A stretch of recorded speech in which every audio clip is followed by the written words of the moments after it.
Here's a day in my life as a beach lover.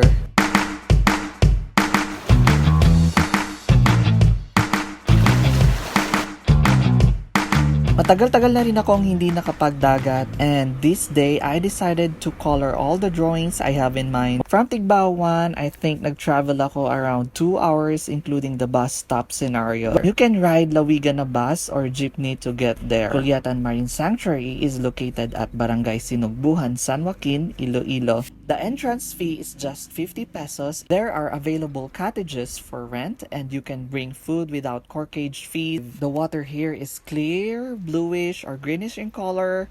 This is the view deck area where you can take pictures and see the natural spot. You can take a picture and also you can visit their Facebook page for more inquiries. Dali na ka mag-unwind kag marigo sa Kulyatan Marine Sanctuary. Thanks for watching.